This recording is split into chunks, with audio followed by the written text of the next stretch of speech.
Hello દોસ્તો, તો આજે હું તમારી સાથે શેર કરીશ પનીરની શાકની રેસીપી.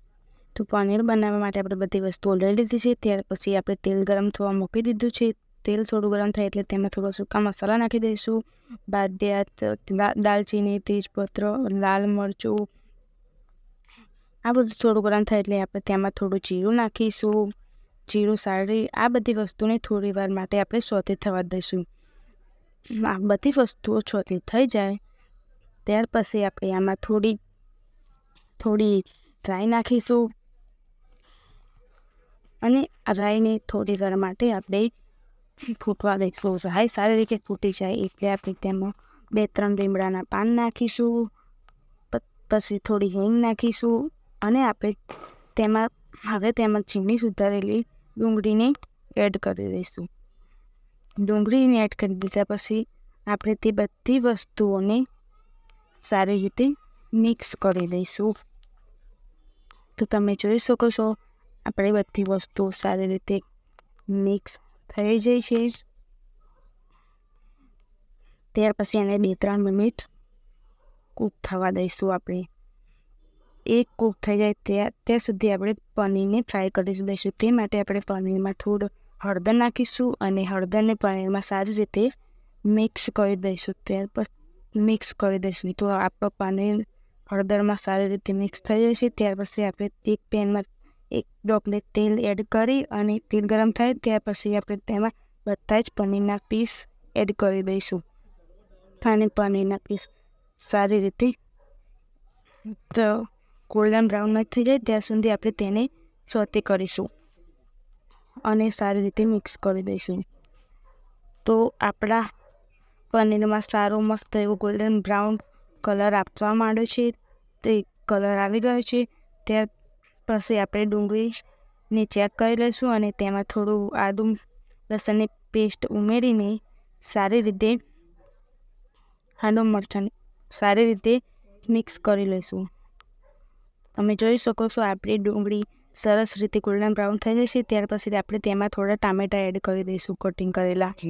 આ બધી વસ્તુને આપણે સારી રીતે મિક્સ કરી દઈશું અને 2-3 મિનિટ આપણે તેને સોતે થવા દઈશું. 2-3 મિનિટ સોતે થઈ ગયા પછી આપણે થોડું દૂધ લઈશું. તેમાં આપણા મસાલા કરી લઈશું.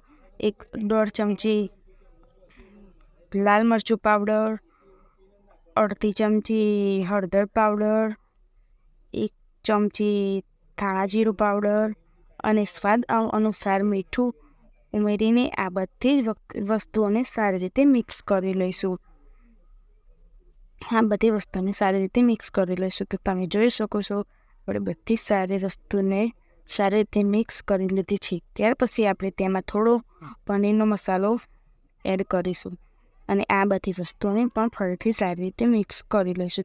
ત્યાર પછી આપણે આ બધી વસ્તુઓને કૂક થઈ ગયેલી ડુંગળી ટામેટામાં એડ કરી દઈશું અને આ બધી વસ્તુઓને આપણે સારી રીતે મસાલા સાથે મિક્સ કરી દઈશું. તો તમે જોઈ શકો છો આપણે ડુંગળી મસાલા સારી રીતે અંદર મિક્સ થઈ ગયા છે અને એવું સારું એવો થોડો કલર આવી ગયો છે. તો આ બધી વસ્તુને આપણે થોડી વાર માટે કૂક થવા દઈશું. મસાલા સારી રીતે કૂક થવા દઈશું. મસાલા સારી રીતે કૂક થઈ જાય એટલે આપણે તેમાં થોડું પાણી ઉમેરીશું. ત્યાર પછી આપણે તેને હલાવી લઈશું ને બધી જ વસ્તુઓને થોડી વાર માટે સોતે થવા દઈશું. તમે જોઈ શકો છો બધી વસ્તુ સારી રીતે મિક્સ સોતે થઈ જાય અને તેમાંથી તેલ છૂટું પડી રહ્યું છે. ત્યાર પછી આપણે તેમાં થોડું ફ્રાય કરેલું પનીર એડ કરી દઈશું અને બધી વસ્તુઓને સારી રીતે મિક્સ કરી દઈશું અને થોડી વાર માટે કૂક થવા દઈશું. બધી વસ્તુઓ સારી રીતે ત્યાં કૂક થવા દઈશું અને આનો ટેસ્ટ એકદમ સારો આવે છે. ત્યાર પછી બધી વસ્તુઓમાંથી તેલ છૂટું પડી ગયું છે. ત્યાર પછી આપણે તેમાં થોડા કોથમીરના પાન એડ કરી અને બધી વસ્તુઓને સારી રીતે મિક્સ કરી લઈશું. તો દોસ્તો તૈયાર છે આપણું ટેસ્ટી પનીરનું શાક.